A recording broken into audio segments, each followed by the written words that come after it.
Hello dear student, आज हम discuss करने जा रहे हैं एसएससी सीजीएल 2023 में पूछे गए क्वेश्चन को, जो कि फोर्थ शिफ्ट में पूछा गया था।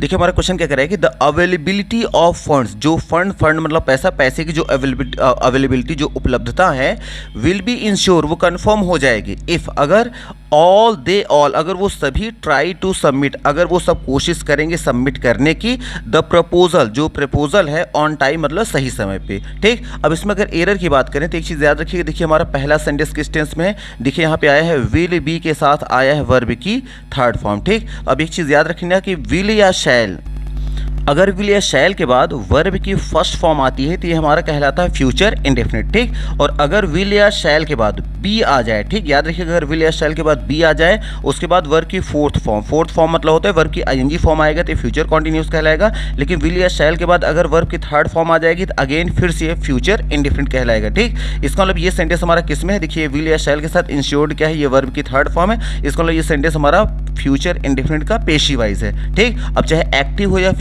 पेशी हो, ये हमारा सेंटेंस फ्यूचर इंडेफिनिट का है। और एक चीज़ याद रखना है, फ्यूचर इंडेफिनिट के साथ पास्ट इंडेफिनिट का नहीं बल्कि प्रेजेंट इंडेफिनिट का यूज़ होता है। और यहाँ देखिए पास्ट में लगाया गया तो यहाँ एरर है, यहाँ पे ट्राइड नहीं होना चाहिए बल्कि यहाँ पे होना चाहिए था ट्राइज होता तो हमारा सेंटेंस राइट हो जाता। और यहाँ पूछा गया कि कौन से पार्ट में एरर है, तो इस ट्राइड नहीं होना चाहिए क्योंकि फ्यूचर इंडेफिनिट के साथ पास्ट इंडेफिनिट नहीं बल्कि फ्यूचर इंडेफिनिट के साथ प्रेजेंट इंडेफिनिट का यूज़ किया जाता है, इसलिए यहाँ ट्राइज को ट्राइज होना चाहिए था। और देखेंगे ऑप्शन कहाँ आया है, देखिए ऑप्शन आया है ऑप्शन नंबर डी में आया है, जो कि यहाँ ट्राइड, यहाँ ट्राइड नहीं बल्कि क्या होना चाहिए था, यहाँ पे ट्राइज का यूज़ होना चाहिए था, इसलिए हमारा डी पोर्शन क्या है यहाँ पे एरर है।